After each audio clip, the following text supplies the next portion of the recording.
भगवते वासुदेवाय जं प्रव्रजन्तं मनुपेतमपेतकृत्य दैपायनो विरह कातरो आजुहाव पुत्रेति तन्मयतया तरवोऽभिनेदु तं सर्वभूतहृदयं मुनिमानतोऽस्मि। श्रीमद्भागवत महापुराण प्रथम स्कंद अष्टादश अध्याय श्लोक नंबर 16।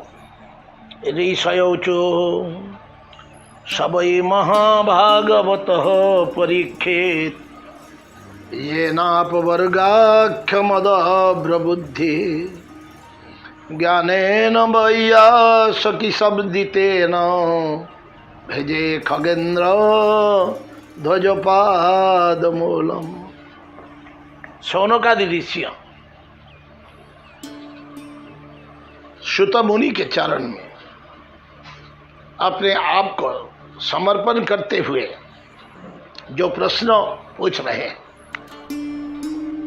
परम करुणामयी श्रीमती राधा रानी की अशेष कृपा से आज के प्रातःकालीन सत्र में जो श्रीमद् भागवतम का जो सूत्र, जो सोर्स, जो आधार कैसे आए इस संसार में, आज की प्रसंग है। पहले तो मुनि ऋषिगण भगवान के बारे में जानने के सिवाय और कुछ जानना नहीं चाहते। दूसरा, आज के श्लोक में उन्होंने परीक्षित महाराज के बारे में क्यों जानने का प्रयास कर रहे हैं, क्योंकि उनको मालूम है परीक्षित महाराज के माध्यम से अमृतमयी कथा ये सारे संसार में प्रवाहित, गंगा मैया की तरह प्रवाहित होते रहेंगे।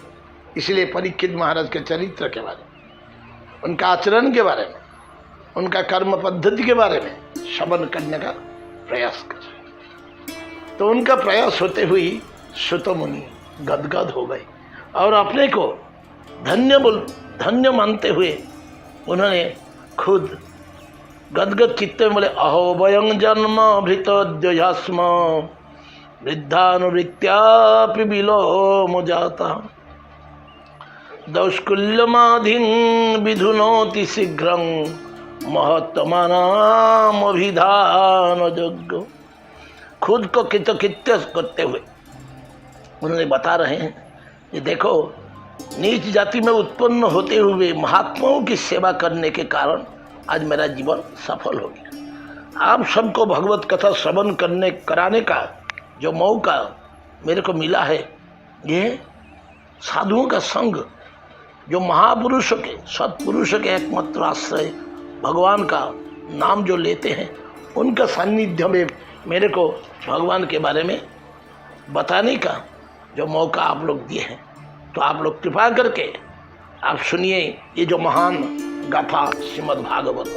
महाराज परीक्षित एकदा धनुरुद्यम विचरन् मृगयां वने मृगान् अनुगतः सन्तः खोदितस्तिषितो भृशं जलाशयमचख्वान प्रविवेशतमाश्रयं दादर्श मुनिमासीनं शान्तं मिलितलोचनं। देखिए, बड़े रहस्य है श्रीमद् भागवत। सुत मुनि ने बता रहे हैं, एक बार महाराज परीक्षित ने धनु ले करके मृगा करने के लिए वन की ओर चल पड़े और वन में घूमते घूमते उनको परिश्रम, क्लांत हो गए, शांत, क्षुधा, भूख और प्यास लग गया। तो इसमें से ये साधारण वस्तु है। साधारण वस्तु का अंदर क्या समझना चाहिए? राजा वो थे, सारा पृथ्वी के अधीश्वर थे। जब मृगया करने गए थे, क्या उनको मालूम नहीं था जो मृगया में कहाँ कहाँ जाना है ये तो अनिश्चित है। इसलिए हर एक व्यक्ति जब घर से निकल जाता है, कहाँ जाएगा, थोड़ा खाना पीना लेके जाए, ये तो साधारण वस्तु। महाराज परीक्षित के ये भ्रम कैसे होगा? हो नहीं सकता। अगर उनका भ्रम भी हो, मंत्री इत्यादि जो लोग सलाहकार है, बोले राजा महाराज आप अकेले जा रहे हो घोड़े पर सवार होके, तो कब आओगे कब नहीं, आपको खाना पीना तो लेके जाना था। कोई भी बोला नहीं, यह असंगत होता है। श्रीमद् भागवतम के प्रत्येक श्लोक, प्रत्येक अध्याय में ऐसे गोपन रहस्य लुक्कायित है। इसलिए महाजनो जैनो गतो सपंथा, श्लोक पढ़ के कोई भी अनुवाद करके कोई भी पाठक पाठ कर सकता है, कोई भी हरि कथा सुना सकता है, लेकिन इसमें रहस्य क्या है? परम निर्मत शरणं सतांग श्रीमद् भागवतम, एकमात्र महापुरुषों का, जिनका किसी प्रकार का अहंकार, जिनका किसी प्रकार का सम्मान की आशा नहीं है, उसी प्रकार साधुओं का हृदय की संपत्ति है, प्रॉपर्टी है। इसलिए ये प्रॉपर्टी को हमको उन्हीं से लेना चाहिए, उनका आशीर्वाद रूप से। आज ये कथा सुनिए। जैसे महाराज, तो महाराज को भूख प्यास कैसे लगा? नहीं, महाराज परीक्षित के माध्यम से भगवान का इच्छा है, क्योंकि काल तो आएगा, युग का प्रभाव तो आएगा। सत्य, त्रेता, द्वापर, कली, कली आ गया। कली को निग्रह किए हैं। धर्म और पृथ्वी दोनों का संलाप के माध्यम से परीक्षित महाराज ने कली को डांट दिया। लेकिन डांटने से क्या होगा? जितने भी कोशिश, युग तो आएगा ही, ये भगवान का इच्छा है। चारों युग, युगावतार, ये सब कुछ भगवान का इच्छा है। युग का दूसरा नाम है काल, समय। ये समय जो आया है, कली को आना है, लेकिन कैसे आए? जब तक परीक्षित है तब तक तो काल आ नहीं सकता है। उन्होंने खुद बता रहे कि जब तक मेरा शासन है तुम आ ही नहीं सकता। तो कली का प्रभाव कैसे पड़ेगा? पहले भगवान ने कली अर्थात काल रूप से परीक्षित महाराज का हृदय में बैठ गए। कली मतलब कलह, कली मतलब अहंकार, सब कुछ कली का, ये अधर्म का प्रतिमूर्ति है कली। तो भगवान ने जब हृदय में बैठ गए कली रूप से, तो भ्रम ही होता है ना। तो परीक्षित महाराज का वो जो पानी लेना, प्यास बुझाने का या खाना नहीं लेने का पीछे एक ही कारण है, उनका हृदय में मृग गया। ये तो जीव हत्या ही है। जीव हत्या तो पाप कर्म ही है। पाप कर्म कर रहे हो तो आपका बुद्धि तो भ्रष्ट हो जाएगा। परीक्षित महाराज के भगवान का प्रेरणा से उनका हृदय में प्यास और भूख लग गई। चलो, भूख प्यास मिटाने का बहुत कुछ है।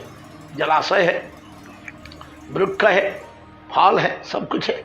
लेकिन उन्होंने जाके पहुंचे तो कहाँ पहुंचे ना? मुनियों के आश्रम में। एक मुनि के आश्रम, जो मुनि ने भगवान का ध्यान में तन्मय होकर बैठे, समाधिग्रस्त राजा। उन्होंने देखिए काल के प्रभाव से जीव का कैसे भ्रष्ट हो जाता है मत। महाराज परीक्षित महाराज का आज मति भ्रष्ट हो चुका है। ऋषियों को देख करके, जो भगवान को अपना मातृ घर में देख चुके हैं, उन्होंने ऋषियों का सम्मान कैसे कर सकते हैं? साधु को सम्मान कभी कर नहीं सकते, क्योंकि परीक्षित महाराज तो राजर्षि है।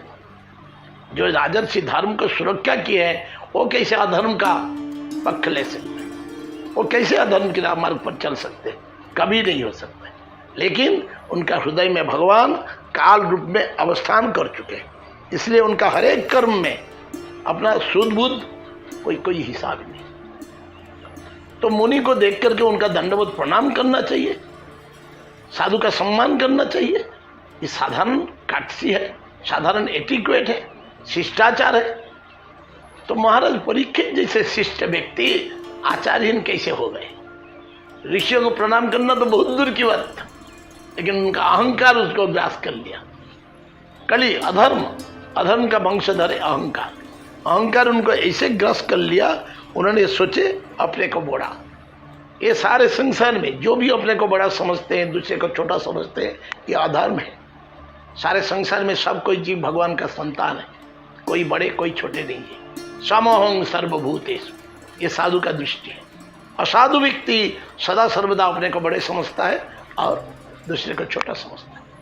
परीक्षित महाराज का ये कली का प्रभाव अर्थात भगवान का समय के प्रभाव से उनका हृदय में इस दिमाग भ्रष्ट हो गया। तो उन्होंने सोचने लगा, अरे मैं राजा हूं, अहंकार तो होता ही है ना कली का प्रभाव से। मैं राजा हूं, ये एक ऋषि है, भिखारी है, और मेरे को देख के अपना आसन से उठाई, मेरे को सम्मान दिए नहीं। ये परीक्षित महाराज का सोच हो नहीं सकता, कभी हो नहीं सकता। ये सत्य है। जो अहंकार अधर्म की वंशधर है। तो अहंकारी राजा आज महाराज परीक्षित को तो अहंकारी हम बोल ही नहीं सकते, बहुत बड़ा अपराध हो। भगवान का ये इच्छा है।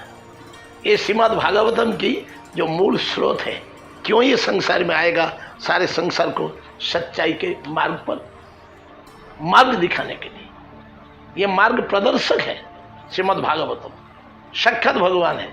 श्रीमद् भागवताख्यम प्रत्यक्ष कृष्ण ये वही भगवान को सीधा है देखने का एकमात्र उपाय है श्रीमद् भागवतम। खैर, तो कली तो उनको ग्रास कर चुका है, अपना हृदय में बैठ चुका है। बोले ये ऋषि घमंडी है, ये ढोंगी है, अपना राजा को देख करके जो सम्मान नहीं देते वो कैसे ऋषि है, कैसे साधु है, इसका दंड तो मेरे को देना ही पड़ेगा। परीक्षित महाराज कभी अधर्म को ही दंड देते हैं, लेकिन ऋषि को, साधु को दंड देने का प्रवृत्ति।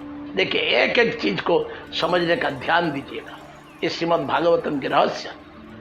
तब उन्होंने तुरंत देखा एक मरा हुआ सांप था, उनका गला में लटक गया। चलो चले जाए। लेकिन जैसे ही भगवान का ये क्रूर, काल रूपी क्रूर प्रेरणा उनका हृदय से हो गया, अपराध होने का तत्काल ही उनका मन विषन्न हो गया। ना और मृगया में जाए नहीं, और मृगया में जाएंगे नहीं, वापस चले। बहुत दूर चले गए थे तो वापस आए, उस समय उनका भूख और प्यास कहाँ चला गया।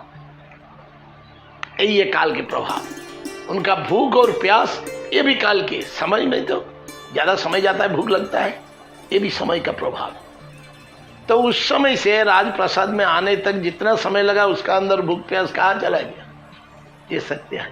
बड़ा रहस्य है श्रीमद् भागवत। लेकिन वो सोचते सोचते क्या कर दिया मैंने, क्या कर दिया, क्योंकि वो जो क्रूर बुद्धि उनका लोप हो गया। साधु का अंदर कभी कभी प्रमाद विष भक्षयति विष्णु मित्र, कभी कभी गलती से साधु कुछ गलत काम कर बैठते हैं, लेकिन बाद में उनको पश्चाताप होता है। उनका पश्चाताप, उनका प्रायश्चित करते हैं भगवान का सेवा के माध्यम से, भगवान का भक्तों का माध्यम से, भक्तों का सेवा के माध्यम से उन्होंने प्रायश्चित करते हैं। हर एक व्यक्ति पाप कर्म करता है। आज मेरे महाराज परीक्षित जैसे प्रायश्चित करने के लिए क्या हो गया, क्या हो गया, क्या हो गया, बड़े दुखी होकर के राजप्रसाद वापस आए। इधर क्या हो, ऋषि बालकों ने जो देखा, अरे अरे अरे ये क्या हुआ, उनका एक महाराज का, ये महाराज महर्षि का गले में कौड़ सांप लटका दिया। तुरंत उन्होंने ढूंढा, उनका एक बेटा था, बड़े तेजिया ब्रह्मचारी, इतना तेज था, उन्होंने नदी के पानी में आचमन कर रहे थे। उस समय जाके उनको बोला, अरे अरे देखो देखो देखो, तो तुम्हारा पिता का गले में कोई मरा हुआ सांप लगा। क्या इतना स्पर्धा, इतना अहंकारी कौन है इस संसार में? हम साधु है, साधु का चरम अपराध करेगा। उन्होंने शोधबुद्ध खो गया उनका, उन्होंने वही पानी लेकर के आचमन करके साफ दे दिया।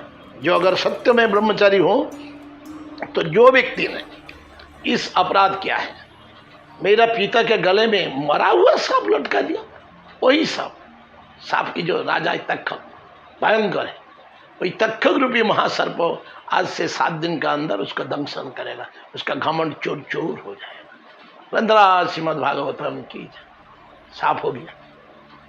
जैसे साफ हो गया, उन्होंने बोले नहीं, पिताजी को देखना चाहिए। वापस आया, आकर के देखा ये सच, गला में मरा हुआ सांप लटका हुआ। तो गले से सांप को उतार दिया और फिर भी रोने लगा। उनका रोना देख करके जब रोना चालू हो गया, तो पिताजी का ध्यान भंग हो गया। उन्होंने देखे, क्या बेटा रो रहे क्यों?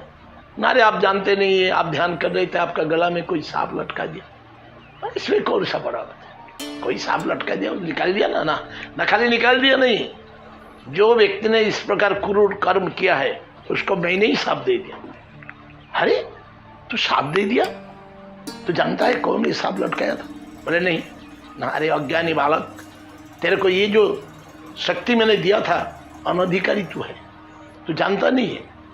जिसका सांप देने का अधिकार है, वो भी धर्म क्षमा करता है। क्षमा ही परम धर्म। तूने सांप दे दिया राजा को, ये तो गलत किया, बहुत बड़ा गलत किया। ये गलती के लिए भगवान हमको कभी माफ नहीं करेंगे, भगवान हमको कभी माफ नहीं करेंगे। तो उनका बड़ा दुख हुआ। साधु, प्रकृत साधु जो ही दूसरे का दुख देख करके एक अनाकांक्षित अभिशाप हो गया और राजा परीक्षित महाराज जैसे राजा चले जाए तो इस संसार का क्या होगा, इस संसार का कल्याण कैसे होगा। तो उन्होंने सोचने लगे साधु का जीवन यही है, सारे संसार का भला ही सोचते हैं। सर्वे भवन्तु सुखिनो। एक बार उनका मन में नहीं हुआ जैसे करनी ऐसे भरनी, मेरे गला में सांप लटका दिया उसका भी दंड होना चाहिए, नहीं। साधु जीवन यही है, जो मेरे साथ दुश्मनी करता है उसका भी भलाई हो। समदर्शी महात्मा ऋषि ने अपना सूचना भेज दिया राजा के पास, महाराज आज से 7 दिन का अंदर मेरा अज्ञानी बालक आपको शाप दे दिया, आज से 7 दिन का अंदर 7 दिन के पश्चात आपका मौत हो जाएगा, सर्पदंशन। महाराज सुन के आनंद हो गया, अरे किसी का मौत की बात सुन करके कोई आनंद हो सकता है। मैंने भगवान का श्रेष्ठ भक्त, भगवान का श्रेष्ठ भक्तों में एक है जिन्होंने देखा मेरा तो प्रायश्चित हो गया है। अरे प्रायश्चित नहीं, मेरे को ऋषि का कल्याण हो गया, 7 दिन का अंदर संसार छोड़ के जाना है। उन्होंने ताली बजाने लगे, अरे अरे अरे वाह वाह वाह। लेकिन ऋषि ने सावधान कर दिया, बोले देखो इसी 7 दिन का अंदर मौत को कैसे विजय प्राप्त हुआ जाए उसका मार्ग देखो, मार्ग ढूंढो। अरे ये तो बहुत बड़ी कृपा की है, चलो अगर 7 दिन में मेरे को ये संसार छोड़ना है अभी छोड़ो।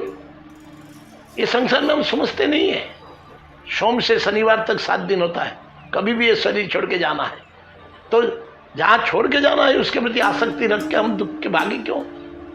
लेकिन ये संसार साधु नहीं है, ये काल के प्रभाव से असाधु वृत्ति में सारे संसार ढका हुआ है। सूर्य है सत्य रूप से, लेकिन सूर्य के नीचे जैसे पूरा क्लाउड हमको ढांक के रखा है, हम देख रहे हैं। हमारा आंख दृष्टि शक्ति कलो नष्ट दिशा में, हमारा दृष्टि शक्ति लोप हो चुका है, हमको आंख का ऑपरेशन करना पड़ेगा।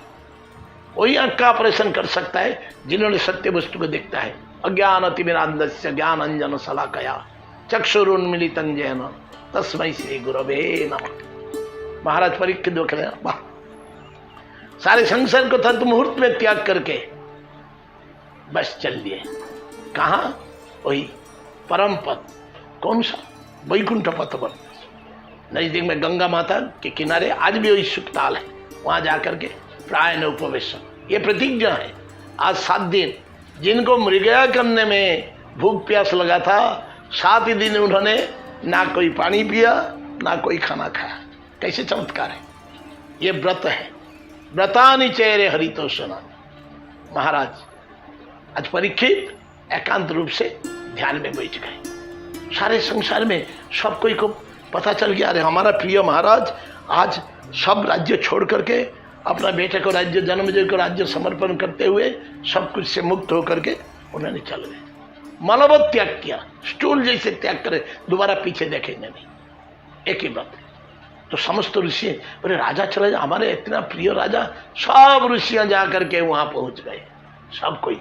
आहा, महाराज परीक्षित के आज आनंद की सीमा नहीं, इतना साधु लोग मेरे पास आ गए, मैं तो बुलाने से इतना आते नहीं, कैसे कल्याणकारी आप लोग हैं।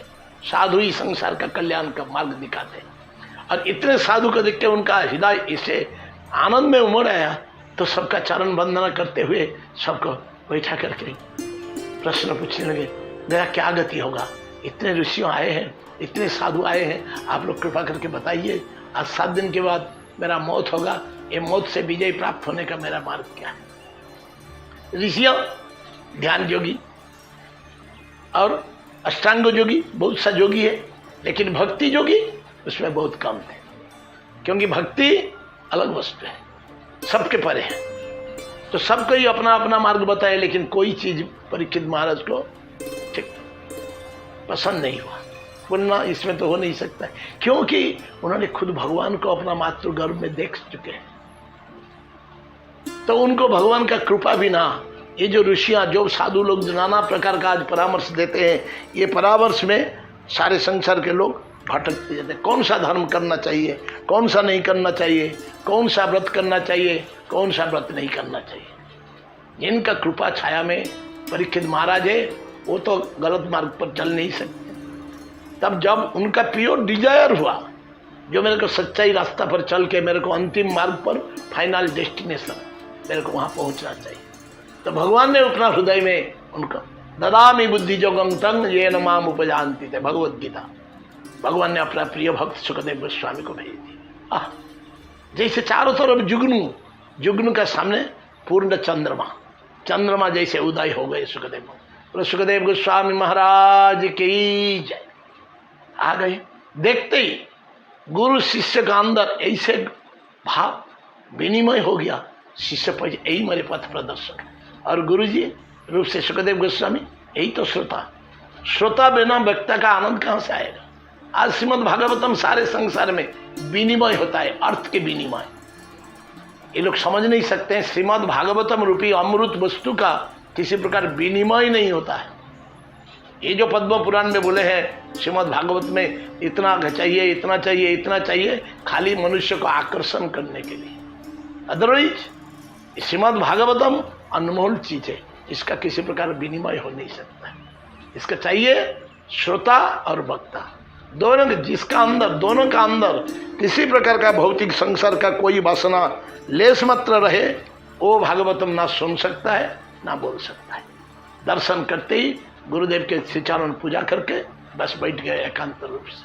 पहला प्रश्न था, हे गुरुदेव, म्रियमान अवस्था में मनुष्य का अत्यंत कल्याण लाभ के उपाय क्या है?